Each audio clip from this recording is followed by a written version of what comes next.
So, hello everybody. Today we are going to talk about a question which is of high interest, in particular when we talk about the European sovereign debt crisis. And the question we are going to address is, when is a country bankrupt? And you all know that in the European, since 2010, we are facing a European debt crisis, and some countries, in particular Greece, is here in focus. And the question is, I'm going to address the question, of course, to assess when is a country bankrupt. So how can we assess this and how can we really measure this? So this is my key questions and my key question. And what I try to do now is to illustrate this, to analyze this topic with a kind of mathematical model. And the ultimate goal is to get a kind of indicator, what we can measure with data to assess the question, when is a country bankrupt? And this is closely linked also to another topic which is related, of course, to this question, and that is about sustainable debt levels. So what are sustainable debt levels, public debt levels, and what are unsustainable public debt levels? And when a country, of course, has an unsustainable debt level, then we can say, okay, that is an indicator towards bankruptcy. So to assess this question, we need, of course, a model. We have learned several models in these classes, from growth theory to business cycle theory to monetary policy last week. And today I will discuss, I will illustrate and discuss a new model. And that is a model of what we call a small open economy. So what is important here? First of all, it's a small country we are looking at. And due to the fact that it's a small country, we can assume that the interest rate this country has to pay on the debt is fixed. Why? Because this country is such small that it cannot really influence the interest rate. Now, if you take a look to, for instance, the United States, that is a big country. Of course, when they change some parameter, then also the interest rate may be affected. But we assume it's a small country, like Switzerland or some other small country. And usually when they change some economic policies, that has not a direct effect on the interest rate. So we can assume for the overall model discussion that the interest rate is fixed here. And the second feature, what we already we have talked about this in the open economy ISLM model, that is also an open economy. It's not a closed economy as we discussed in the Solow model. And when we started with ISLM, we also first did a closed economy, and then we discussed the open economy. And here we immediately start with a small open economy. The model can be discussed in two time frames, and we will mainly focus on the so-called finite horizon model. A finite horizon just means, well, there is a clear time frame or time period. So the end of the time frame is fixed and it's clear. And the alternative, and I will talk during this lecture today just a little bit about this, is the infinite horizon model. When we assume there is no final end, the t, the capital T here, is infinity, then we can say this is an infinite horizon model. And at some point during my discussion today, I will come back to this point of distinguishing finite and infinite horizon models, but most of this is a finite horizon model. And to illustrate this in a more systematic way, I will illustrate this with a kind of timeline. So you can say, well, we start at a little t, lowercase t, and the beginning is t0. And then we have, of course, t1, 2, 3, and so on, until a certain t plus capital T. If t is 0, and then you can say this is 1, 2, 3, 4, 5. Then the capital T is 5. And this is what we call a finite horizon model. Well, this is just the overall framework of this model. And now we are going to study and look to the assumptions, the key building blocks of this model. And the first building block is a production function, as you can see here. We see on the left-hand side yt, so you see it's a dynamic model, similar to the Solow framework. So all the variables are dependent on time, and yt is GDP. as always in my macroeconomics class. And then we have a production function. We have an AT, which is this technology or productivity parameter, similar to Solo. And then we have a production function, which is just dependent on capital, right? Which is a simplification. We are assuming that there is no labor or other factors like human capital and so on. So we just assume that the production function is dependent on the capital stock in period T. This is, as I said, a simplification. You can also discuss the whole model framework with further input factors like labor or human capital or whatsoever. So this is my production function.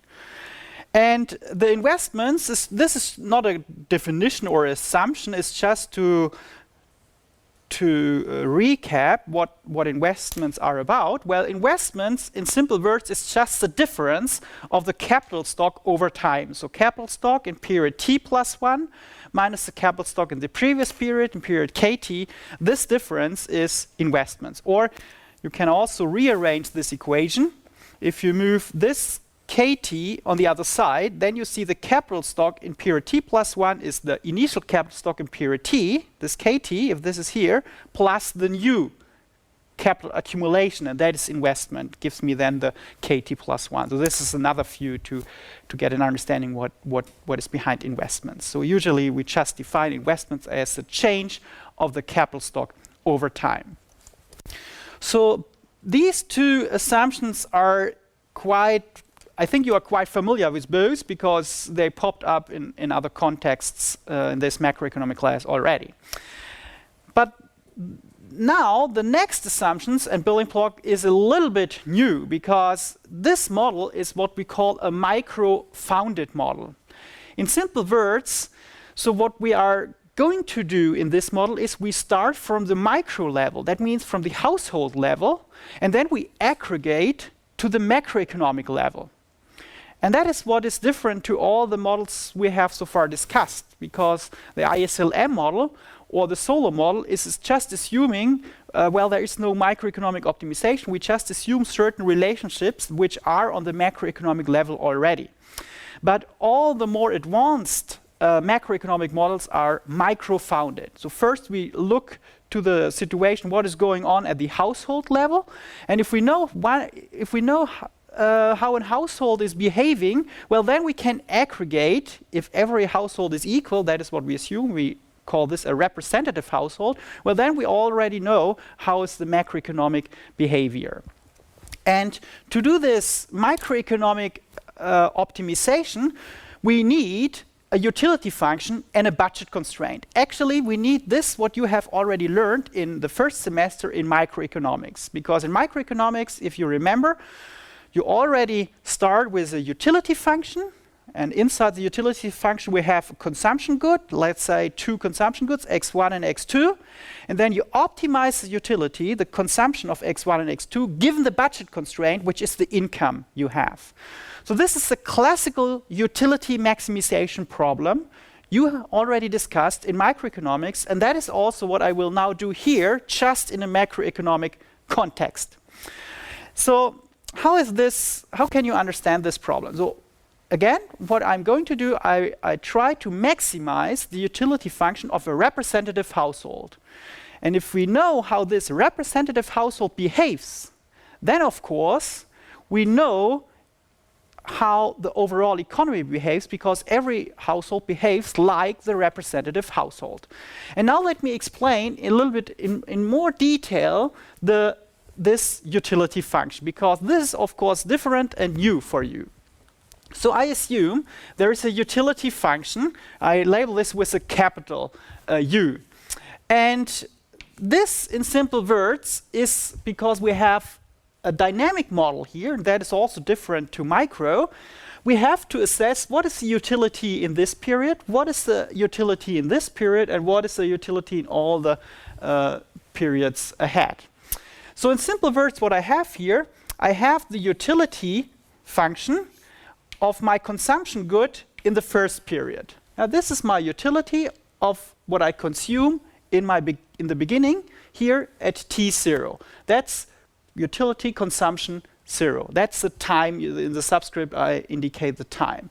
And then in the next period, of course, I have also utility from the consumption. What I do here, if you say this is step 1, yeah, in period 1. That is consumption in period 1, in the next period. The problem now is the following thing. If we assume that we are today, yeah, at T0, then this is a future consumption. And to make this comparable, future consumption, what does this imply for me today? I have to discount the future consumption. And therefore, we have the so-called discount factors, which is indicated in this model by beta. Yeah, so we discount the future consumption on today.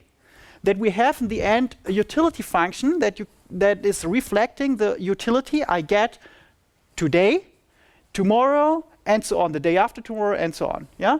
And so you can continue this for the period 2 consumption. Well, we also have to discount this, but we have to discount this with square, because now we have 2 periods ahead. Yeah? And you can do this then for the 3rd period, and so on, until the capital T consumption period. Yeah?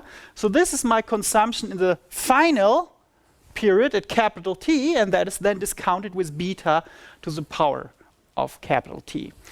And if you take a closer look to this sequence, you can see that this can be written with a summing symbol.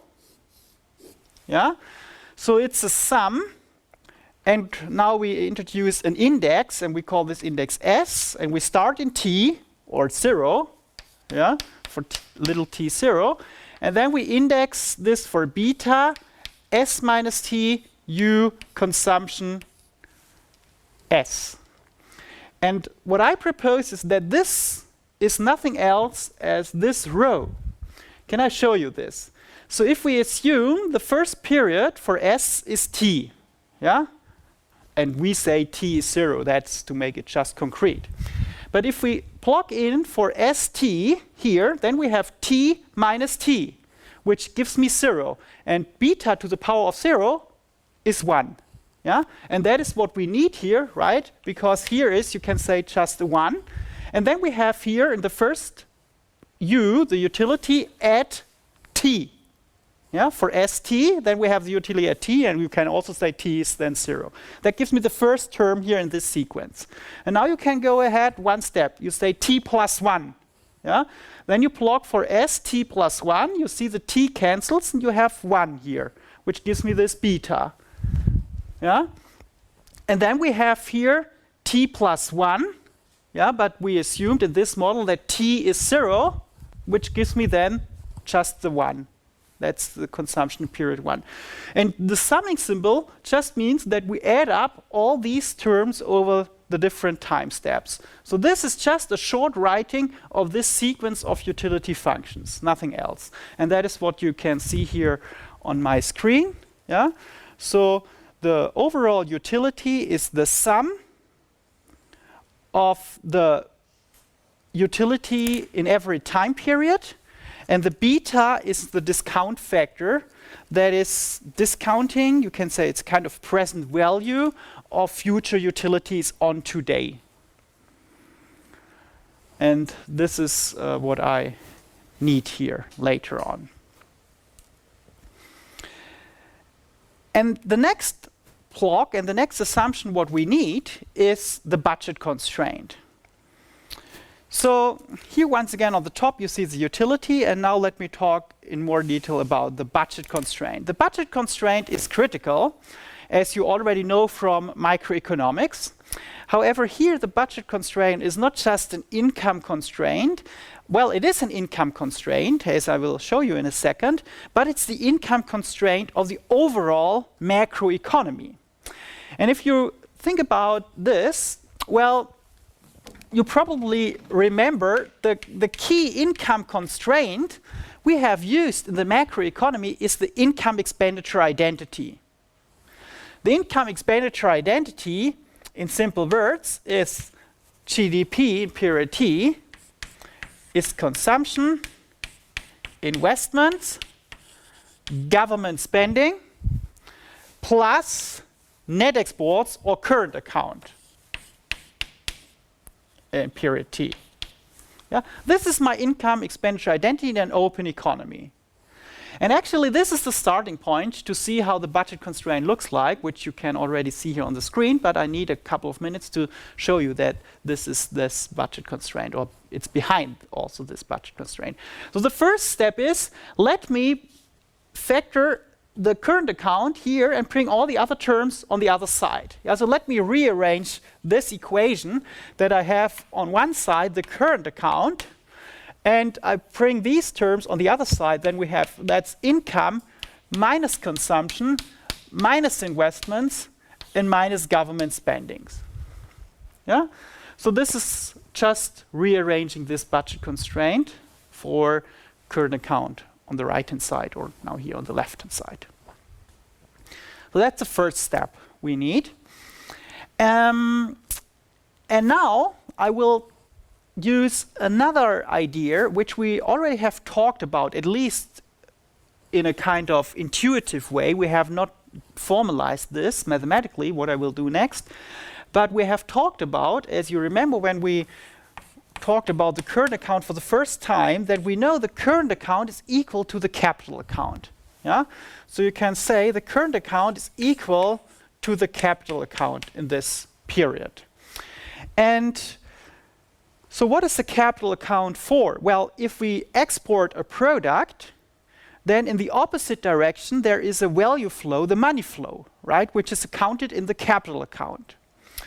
And this can be obviously formalized. Yeah? So we use the letters B for so-called the foreign assets I'm holding.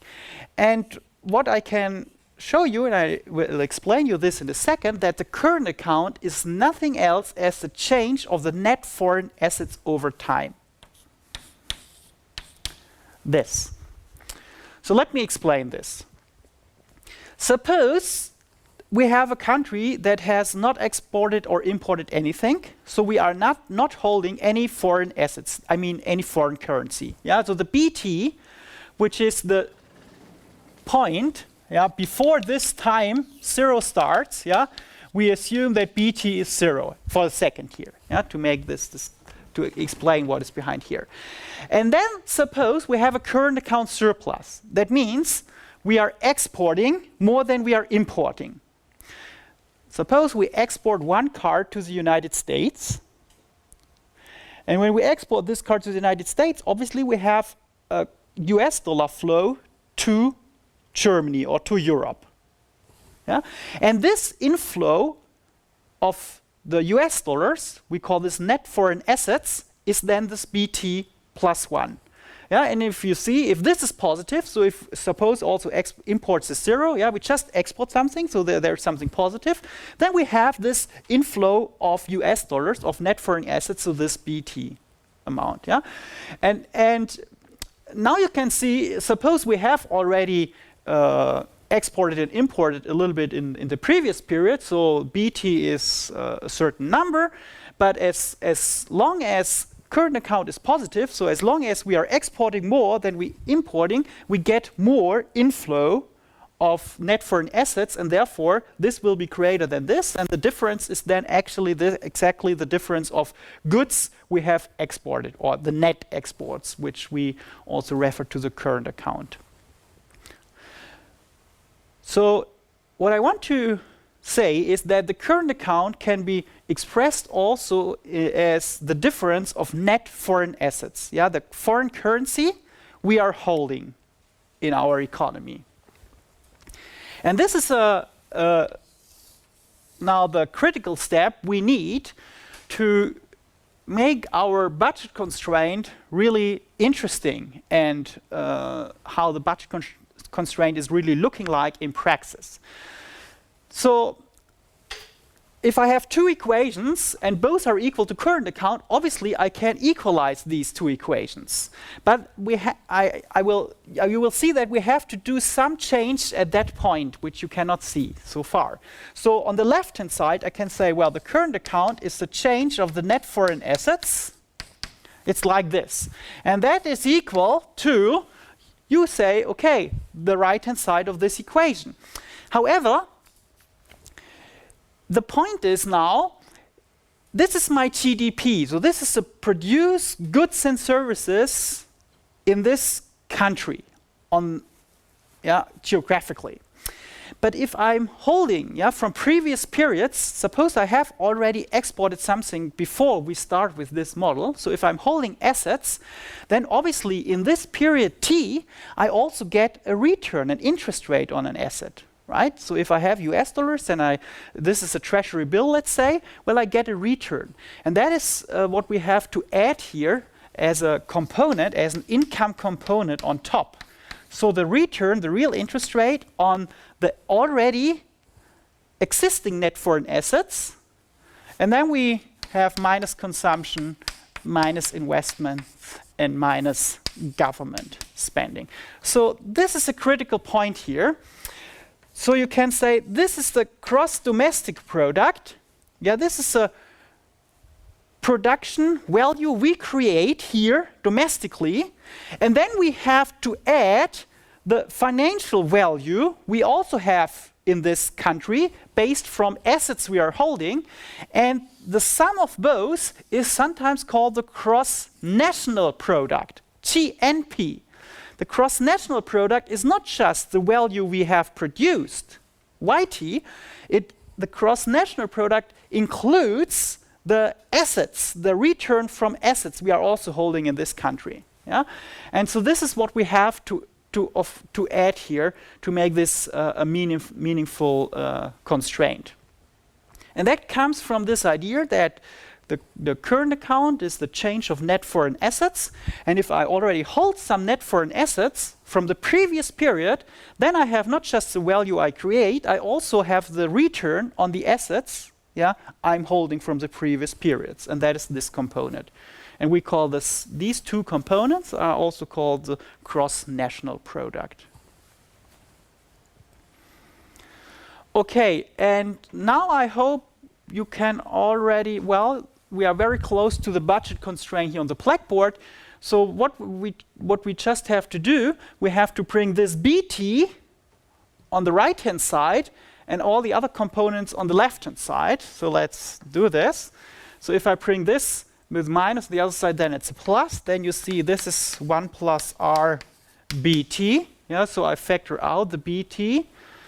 And then I have, if I move these on the other sides, I have consumption plus investments plus government spending minus output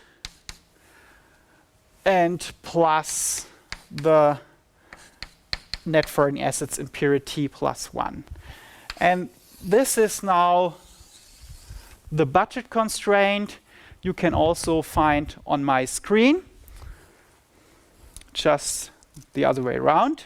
But this is the budget constraint you see here on my screen. So the budget constraint is telling us something about, the existing net foreign assets, or if you have a current account deficit, you can say that is the existing debt a country has. Should be equivalent to, we will see that this is a kind of, here you can once again see the income expenditure identity plus the new debt you accumulate over time. So we'll see, we will work a little bit in a second with this budget constraint in more detail. So why is this my budget constraint? Well, you just have to take a look back to my utility function. So you see my utility function is dependent on consumption. And in this budget constraint, of course, you see there is this consumption. And so what I will do next to optimize this problem, I rearrange this budget constraint for consumption, C, and I plug then this consumption into my utility function. And by this, I avoid the Lagrange approach, right? Otherwise, I have to do the Lagrange. But in this case, we can really plug in the budget constraint directly in the utility function, which makes the optimization a little bit easier. But it's a little bit more difficult here because it's a dynamic model, and therefore I choose this approach. So in simple words, what I'm going to do next, I solve this budget constraint for consumption. Basically, let's do it again. So consumption is, now I move once again these terms on the other sides. Then I have 1 plus R BT, then minus BT plus 1, then plus income in period T, and then we move the investment and the government spending on the other side. So we obtain this. Yeah. And now for maybe I number, so my utility function is equation 1, and let's call this is my budget constraint is my equation 2, this rearranged budget constraint is my equation 3. So what I'm now going to do, I substitute this constraint 3 into my utility function 1. And why I'm doing this? Well, what I'm going to do next is I calculate the so-called first order conditions. So I'm looking for what is the condition in optimum, that utility is maximized subject to my budget constraint. Okay, so now let me write down the utility function including the budget constraint. So the final utility function is then, it's a sum S from T up to T capital T, my discount factor, S minus T, and then we have the utility function. And the utility function, as you know, and as you can see from the slide here, includes the consumption. And I use now equation 3, so what we still have here on the bottom of my board, and plug in equation 3. And the only thing I have to take care about is now the time index. Now the time index is not T, it's now S. Because it's consumption of S. So we have now here, that is 1 plus R BS minus the net foreign assets S plus 1, then plus income in period S, minus investment, government spending. Okay. So in simple words, this whole term is the consumption in period S. And if we have this problem, so we are going to maximize the utility, well, we have to think about what are the parameters we are maximizing for. Well, so far you cannot see what are the parameters, but if I write it down again, and if I use the other assumptions we already talked about, in particular, if I plug in here the production function, and if I plug in for investments the difference of the capital stock, you will see the key parameters we are looking for. Well, then it's 1 plus R BS minus BS plus 1, then plus the production function, if you remember. Maybe I can show you this again if we go back here. The production function is A times the production function dependent on capital. So this is what I substitute in here. So it's A at period S times F of the capital stock at period S. This is my output. And then we have minus, make a bracket. The difference of the capital stock is investment. So it's S plus 1 minus K period S. And then minus government spending. So what I did here, I just implemented or substituted the production function for Y, and for investment, I used the explicit definition of the difference of the capital stock. And now you can obviously see there are two parameters we can optimize for.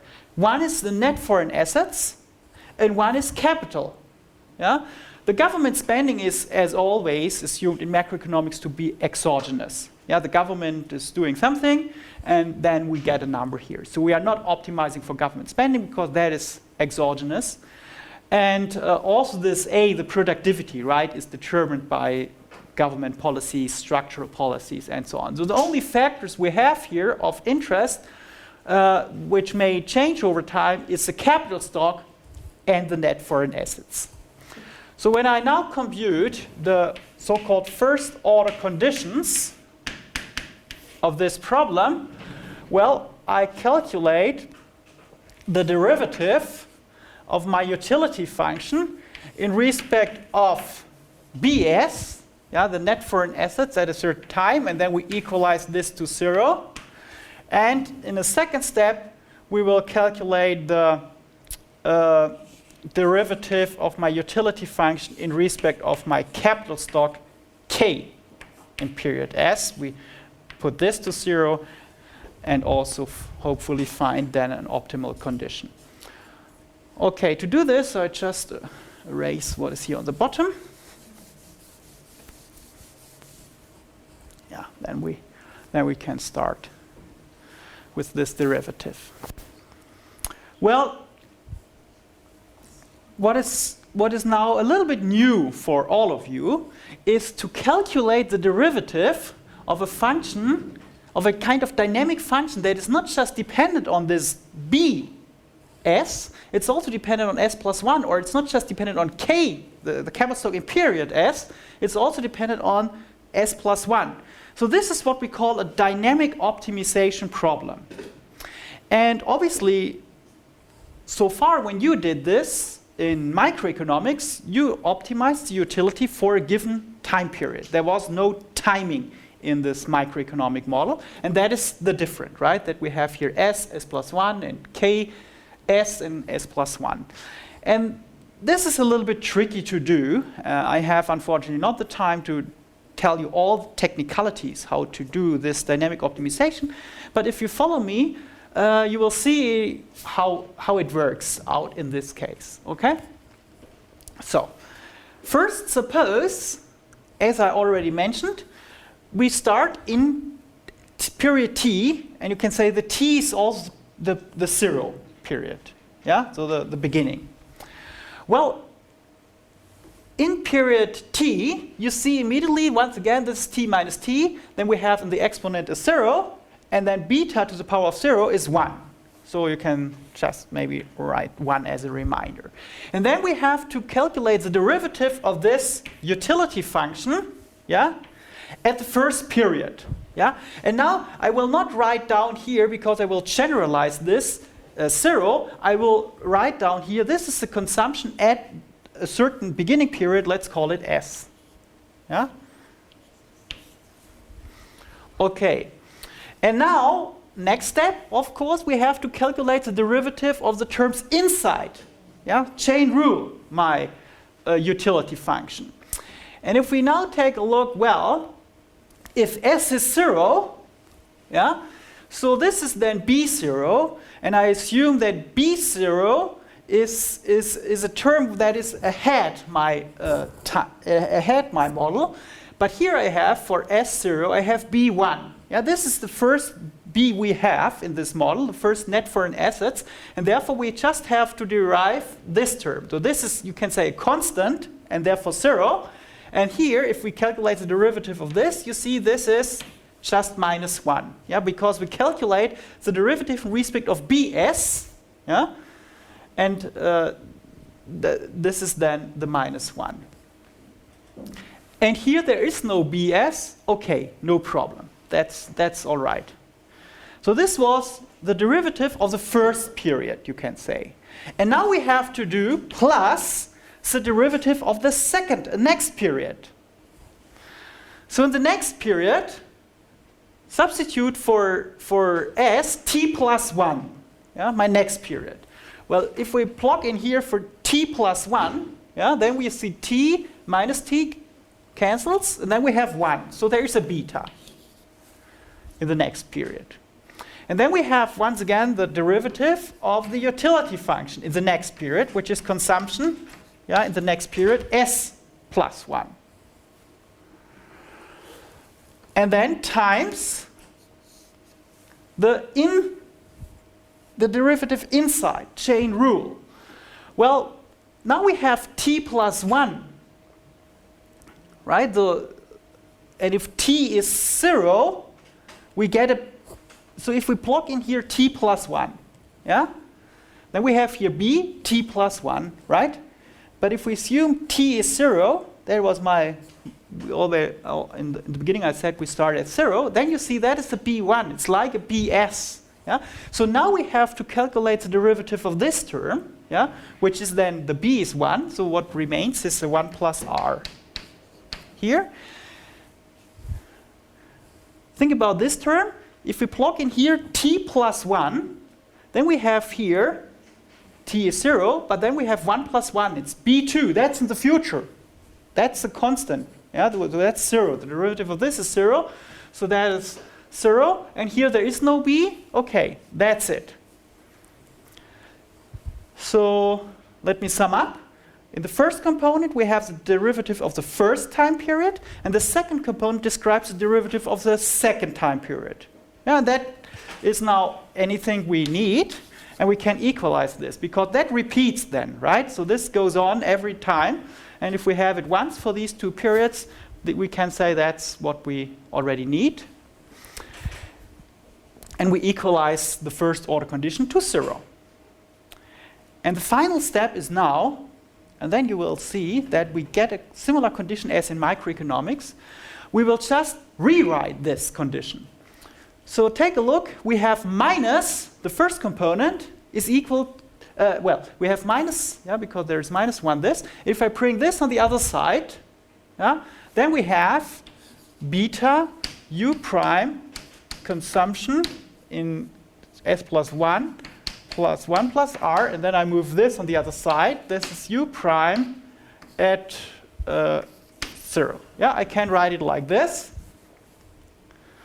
And now let me move this component in the denominator here and the interest rate on the other side of the denominator. So in other words, that I get a Trebe's fraction. So beta is my utility in s plus 1. I move this down here, divide by the derivative of the utility function in consumption s, and I move this on the other side, and then I have this condition.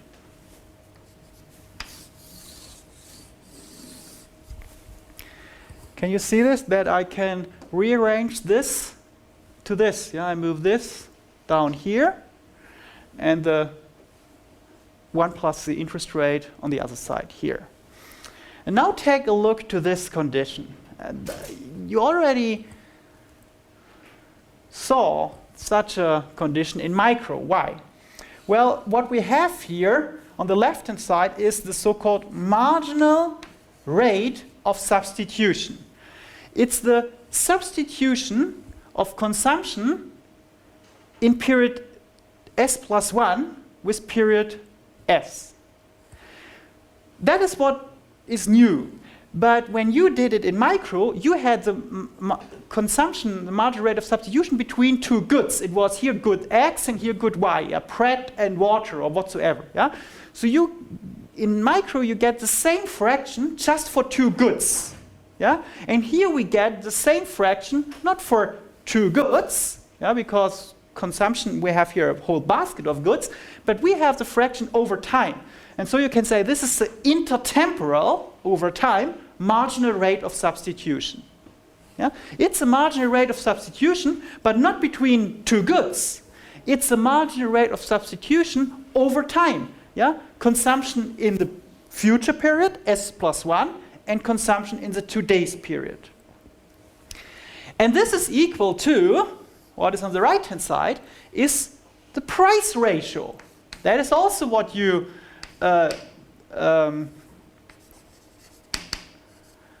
the price ratio, what you obtain in micro. In micro, you obtain the price ratio of these two goods, yeah, good water and bread. You have then P1 over P2, yeah, of these two goods. And here the price ratio, it's not a price of a good, because it's intertemporal. The intertemporal price is an interest rate. If I invest 100 euros today, then tomorrow I have, if the interest rate is 10%, 110. So the interest rate is an intertemporal price. And therefore, the price of my consumption today, you can say, is 1. And the future price is 1 plus the interest rate. Yeah? So this always, marginal utility is equal to the inverse price relationship. It's the same as you compute it in micro. Yeah? Here you have two goods, inverse price relationship of these two goods. Here it's intertemporal. Yeah? We have the marginal rate of substitution over the time periods, and this is the price, the inverse time price. Yeah? The consumption in S plus 1 is the price 1 plus R, and we start with 1 euro in, you can say, in period S. Yeah? So it's the inverse price ratio of this intertemporal optimization problem. And this box, this first order condition we obtained from this optimization has a special name.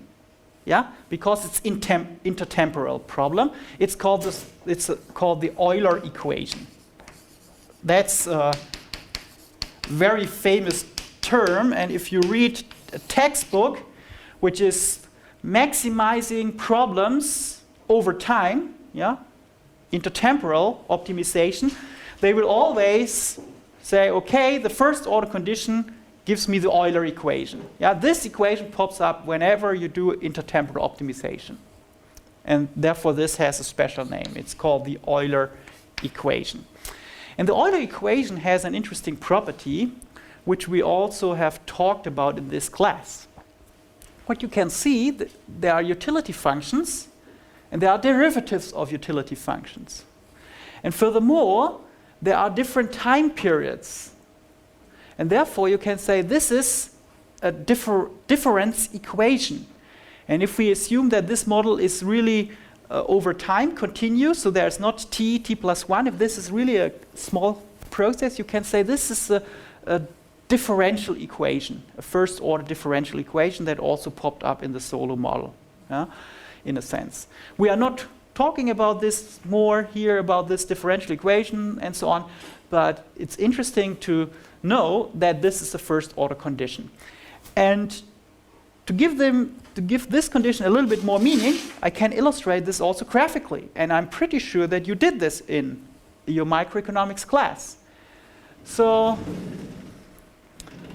let's do it here. So can I illustrate this graphically as you did in micro? Well, now we have here consumption in period S, and here we have consumption in period S plus 1. So these are my two consumption bundles, you can say. And my budget constraint, yeah, in simple words, defines a budget line. And the slope of the budget line is the price ratio. Yeah? The slope of this budget line is 1 over 1 plus R. Yeah? And R is a certain number, let's say 10%. Yeah? That gives me this slope. And the derivative of my utility function, that are so-called indifference curves. And due to the assumption of utility, which is a concave function, these indifference curves, as you may remember from microeconomics, they look like these downward sloping curves, convex curves. And at some point, yeah, you will find an indifference curve that is tangent to your budget constraint. Yeah? So there's another indifference curve, which is here. Yeah? There's another indifference curve, which is here. But this indifference curve in the middle is the best indifference curve we have that is optimizing my utility. Because from this point, you get the optimal consumption in period S. And from this point, you get the optimal consumption in period S plus 1. Yeah? And what I illustrate here graphically is the same what is here analytically, because the slope of the budget constraint is the right-hand side, and the indifference curve and the slope of the indifference curve, yeah, we have the derivative, so the slope of this curve is this. And in this point, both are equal. The price ratio, the slope of my budget constraint, and the tangent line at my indifference curve, which is this, is the same. And when this is the same, then this is maximized. Yeah? I have the optimal utility. I cannot get more utility than here, right? If I have an indifference curve like this is not feasible because my budget constraint just gives me this or less. I cannot have an optimal point here. Also, this is not optimal, right? Because if I take a utility bundle of this, yeah, if I consume this, well, I can definitely do better, right, at this point, because I have the same consumption, but I get more in future. So this is my optimal point. I cannot do better than in this point. And this point is described in analytical terms by this Euler equation. Okay, so this is just a graphical representation of this analytical condition. So now, this is the first derivative we did in respect of B. What we have still to do is we have to compute the derivative of my utility function in respect of K, capital. And that is what I will do next.